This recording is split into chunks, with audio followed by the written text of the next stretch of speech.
Hello everyone, welcome to DSC book channel. ఈ topic వచ్చేసి 8th class physical సైన్స్లోది.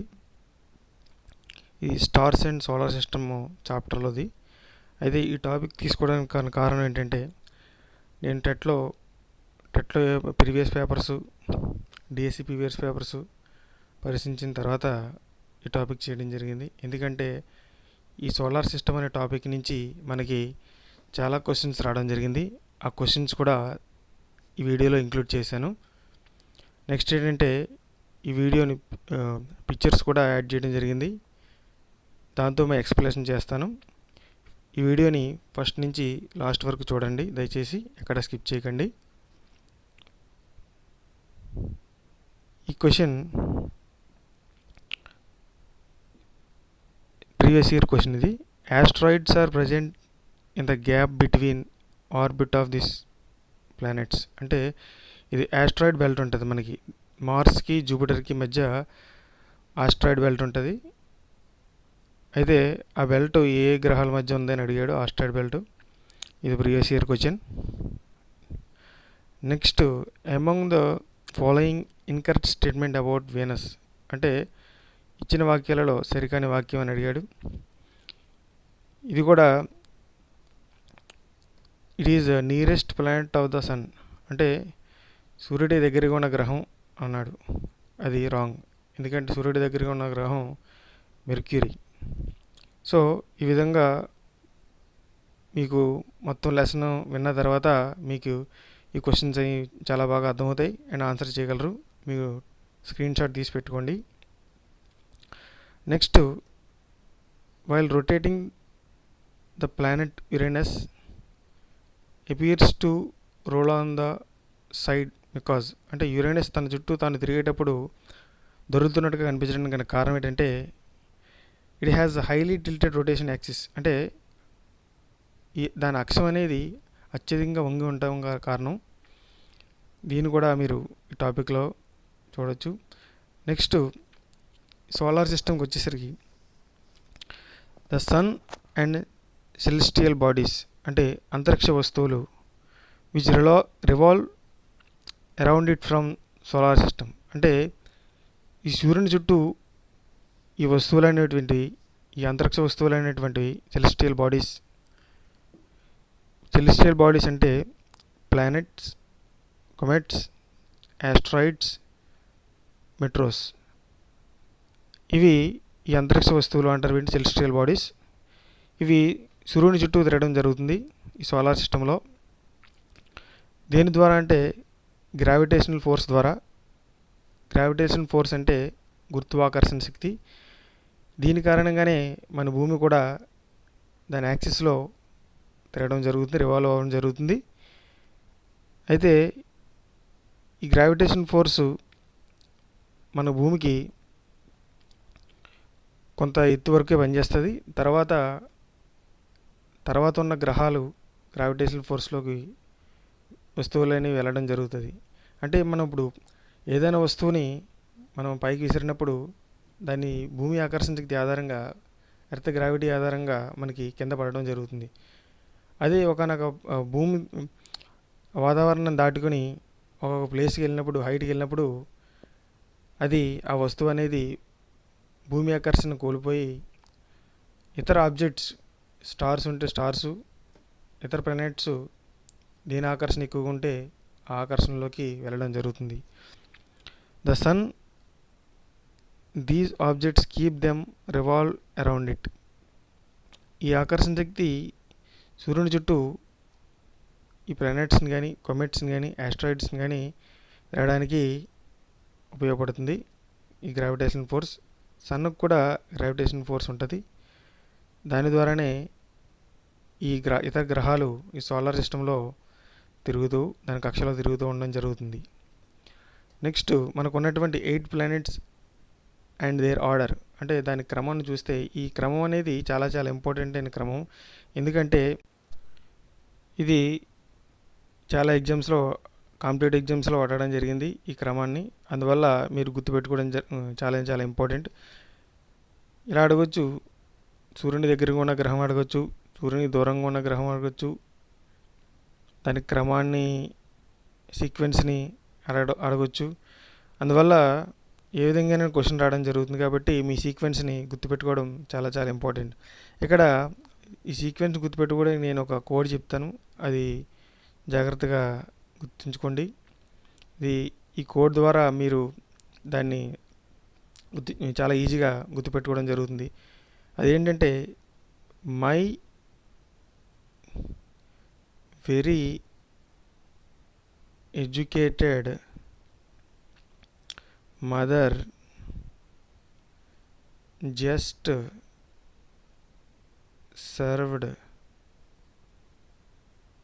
అస్ nuts. చూడండి, my very educated mother just served us nuts. ఇలాగా ఈ code ద్వారా మీరు ఈ క్రమాన్ని గుర్తుపెట్టుకోవడానికి ప్రయత్నించండి. Next, members of the solar system. ఈ సోలార్ సిస్టంలో ఇంకా మిగతా ఉన్న ఏంటంటే సన్తో పాటు ఇతర గ్రహాలు కూడా ఉన్నాయి. వాటి గురించి బ్రీఫ్ ఎక్స్ప్లెనేషన్ చేస్తాను. సన్ గురించి చూస్తే ఈ సన్ ఇది నియరెస్ట్ స్టార్ టు అస్, అంటే మనకి దగ్గరగా ఉన్న నక్షత్రం సూర్యుడు. It emits huge amount of heat and light, అంటే కంటిన్యూస్గా ఈ సన్ అనేది హ్యూజ్ అమౌంట్ ఆఫ్ హీట్ని కానీ వేడిని, కాంతిని ప్రసరిస్తూ ఉంటుంది. Sun is the source of almost all energy on the earth, అంటే భూమి మీద ఉన్నటువంటి అన్ని రకాల శక్తులకి గల కారణం దేని ద్వారా వస్తుందంటే ఈ సన్ ద్వారా మనకి రావడం జరుగుతుంది. ఇక్కడ మనం చూడొచ్చు, ఇది sun. First one Mercury, second one Venus, third one earth, fourth one Mars, fifth one Jupiter, sixth one Saturn, seventh one Uranus, eighth one Neptune. ఇవి యాక్సిస్ అన్నమాట. ఈ యాక్సిస్లో ఇవి తిరగడం జరుగుతుంది. It revolves around the sun, these planets. So what is the planet? Planets look like a star, అంటే ఇది ఒక నక్షత్రంలా కనబడినా they don't have a light of their own, అంటే అవి లైట్ని రిఫ్లెక్ట్ చేయగలవు తప్ప లైట్ని సొంతంగా కలిగి ఉండలేవు. అందువల్ల ఇవి ప్లానెట్స్. ఈ మియర్లీ రిఫ్లెక్ట్ ద సన్లైట్, అంటే తన మీద పడినటువంటి కాంతిని అవి ప్రసరింపజేయగలవు తప్ప, రిఫ్లెక్ట్ చేయగలవు తప్ప ఓన్గా అయితే ఆ కాంతిని ఎమిట్ చేయలేవు. ఓకే, నెక్స్ట్ ఆర్బిట్ అంటే ఏంటంటే a planet have the definite path, అంటే ఆర్బిట్ అనేది ఒక కక్ష అనమాట. డెఫినెట్ పాత్ అంటే ఒక నిర్దిష్టమైన కక్ష. ఆ కక్షలోనే మనకి ఈ యాక్సిస్లోనే, ఈ డెఫినెట్ పాత్లోనే మనకి ఇతర గ్రహాలు అనేటువంటి తిరగడం జరుగుతుంది. Which revolve around the sun, సూర్యుని చుట్టూ తిరగడం జరుగుతుంది. ఆర్బిట్ అంటే ఏంటంటే definite path. Period of revolution అంటే the time taken with the planet to complete the one revolution. అంటే దాని అర్థం ఏంటంటే ఒక గ్రహం సూర్యుని చుట్టూ ఒకసారి తిరగడానికి పట్టిన కాలాన్ని పరిభ్రమణ కాలం లేదా పీరియడ్ ఆఫ్ రెవల్యూషన్ అంటారు. నెక్స్ట్, పీరియడ్ ఆఫ్ రొటేషన్ అంటే the time taken by the planet to complete one rotation. అంటే ఒక గ్రహం తన చుట్టూ తిరగడానికి పట్టే కాలం, ఒక గ్రహం తన చుట్టూ తిరగడానికి పట్టే కాలాన్ని పీరియడ్ ఆఫ్ రొటేషన్ అంటారు. నెక్స్ట్, శాటిలైట్ ఏంటంటే మనకి ఆర్టిఫిషియల్ శాటిలైట్స్ ఉన్నాయి, న్యాచురల్ శాటిలైట్స్ కూడా ఉన్నాయి. Satellite means any celestial body, అంటే ఇది అంతరిక్ష వస్తువు body revolves around the another celestial body. అంటే ఒక celestial body another celestial body చుట్టూ తిరిగితే దాన్ని శాటిలైట్ అంటారు. అంటే ఫర్ ఎగ్జాంపుల్ ప్లానెట్స్లో మనకి ఎర్త్ అనేది ఒక సెలెస్టియల్ బాడీ. ఆ సెలెస్టియల్ బాడీ సన్ చుట్టూ తిరుగుతుంది కాబట్టి ఎర్త్ అనేది కూడా సెలెస్టియల్ బాడీయే. దాని చుట్టూ మూన్ తిరుగుతుంది, అది కూడా సెలెస్టియల్ బాడీయే. ఇక్కడ ఒక క్వశ్చన్ ఉంది మనకి, ఇంపార్టెంట్ క్వశ్చన్ చూడండి. The earth revolves around the sun that it's makes earth satellite of the sun. అంటే భూమి సూర్యుని చుట్టూ తిరుగుతుంది కదా, భూమిని సూర్యుడు యొక్క శాటిలైట్ అనొచ్చా? ఎస్, ఎందుకంటే the earth and other 7 celestial bodies, ఎర్త్తో పాటు other 7 celestial bodies can be said to be the satellites of the sun. Generally we call these are the planets.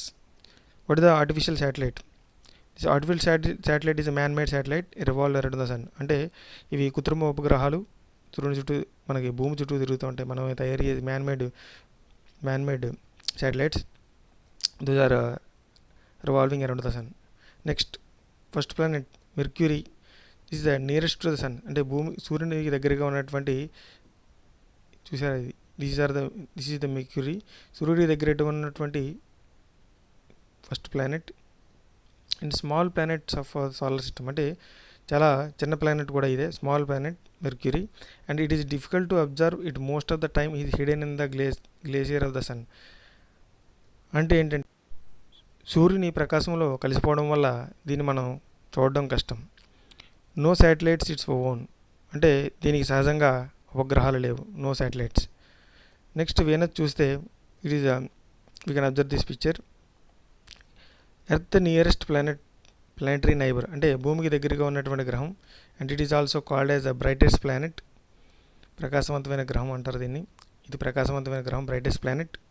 And morning star and evening star. Morning star and evening star ఎందుకంటారంటే it appears in the eastern sky before the sunrise and it appears in the western sky just after the sunset. అంటే ఆకాశంలో కొన్నిసార్లు సూర్యోదయానికి అందా ముందుగాను, కొన్నిసార్లు పడమర వైపు సూర్యాస్తమయం తర్వాత కనబడడం వల్ల దీన్ని మార్నింగ్ స్టార్ లేదా ఈవినింగ్ స్టార్ అంటారు. వేగు చుక్క, సాయంకాలం చుక్క అని తెలుగులో కూడా అంటారు. Next no satellites and it rotates from the east to west. This is the important point. We can see many DSC papers, very very important. It rotates from the east to west, but earth is rotating west to east, but here Venus is rotating east to west. It can be observed the phases of the Venus, అంటే మనకి moon pages లాగే వీనస్లో కూడా మనం phases చూడొచ్చు. అంటే మూన్కి ఉన్నటువంటి కీసెంట్ moon అలాగా, అంటే మనకి మూను తగ్గుదలను గమనించవచ్చు మీరు. అదే కృష్ణపక్షం, శుక్లపక్షం అంటారు కదా, అలాగా పేజెస్ ఉంటాయి మనకి. ఆ పేజెస్ కూడా మనం చూడొచ్చు ఇందులో వీనస్లో. నెక్స్ట్ భూమి విషయానికి వస్తే earth, it is the only planet solar system on which life is known to exist. అంటే భూమి మీద మాత్రమే జీవం ఉంది మనకి, ఇంకెక్కడ ఈ సోలార్ సిస్టంలో మనకు కనబడదు. దానికి చాలా కారణాలు ఉన్నాయి, అవి మనం డిస్కస్ చేసుకున్నప్పుడు. Some special environment conditions and responsible for the existent continuous of the life on the earth. అంటే స్పెషల్ ఎన్విరాన్మెంట్ కండిషన్ ఉండడం వల్ల అండ్ మనకి వాటి కారణంగా ఈ జీవం అనేది ఈ భూమి మీద ఏర్పడడం జరిగింది. రీజన్స్ ఏంటంటే రైట్ డిస్టెన్స్, అంటే సోలార్ సిస్టమ్ నుంచి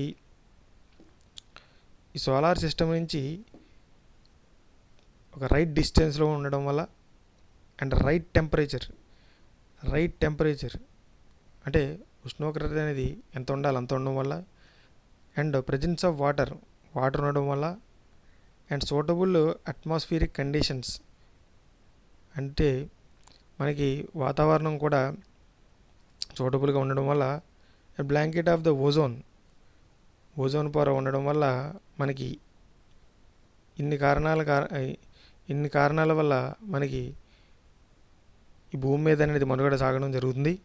అందువల్ల ఈ భూమి మీద మాత్రమే జీవం ఉందని చెప్పొచ్చు.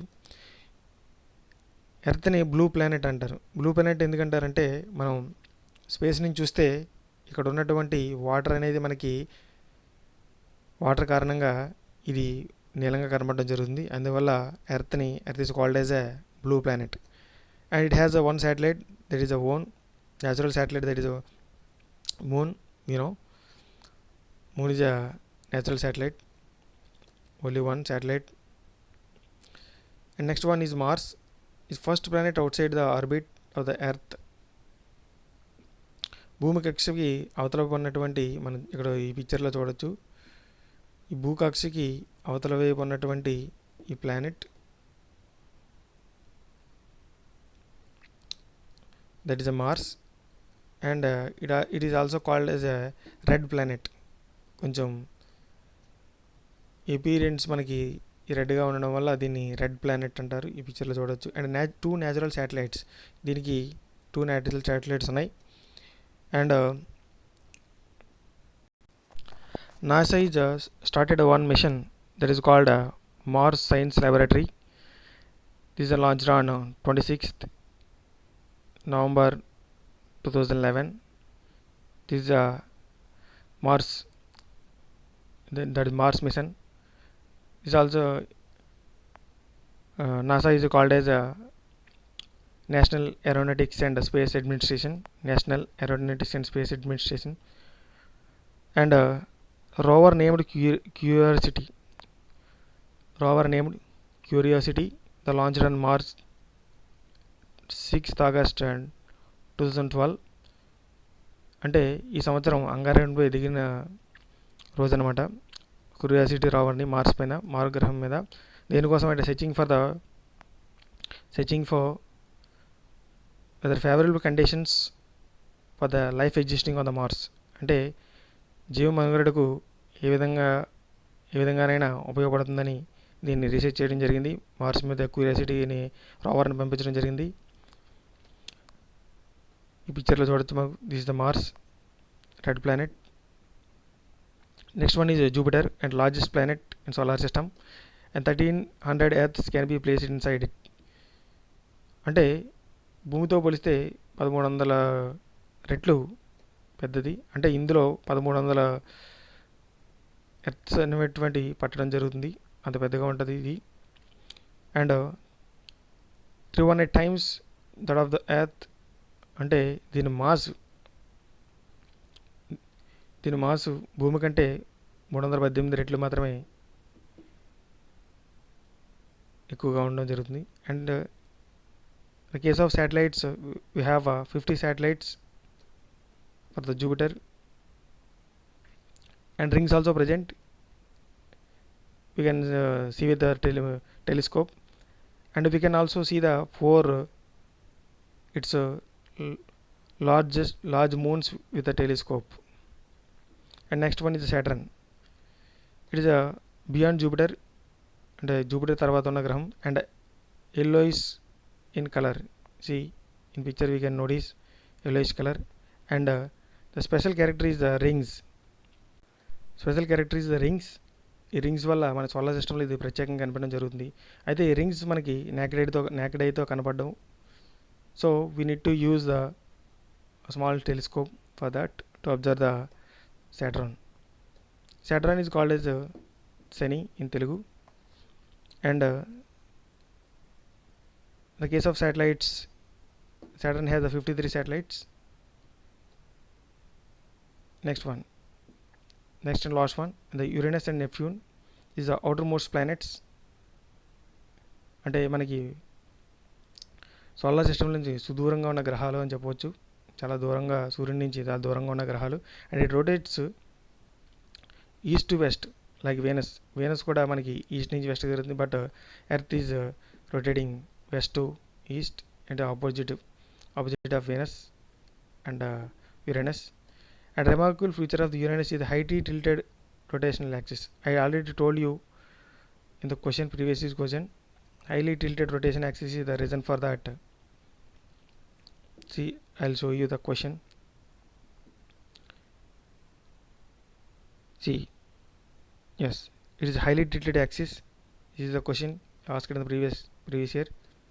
ఈ కారణంగానే యురేనస్ తన చుట్టూ తాను తిరిగేటప్పుడు దొరులుతున్నట్టు కనిపించడానికి కారణం ఇదే, హైలీ టిల్టెడ్ యాక్సిస్. అంటే భ్రమణ అక్షం అనేది అత్యధికంగా వంగినట్టు ఉండడం వల్ల దీనికి కారణం.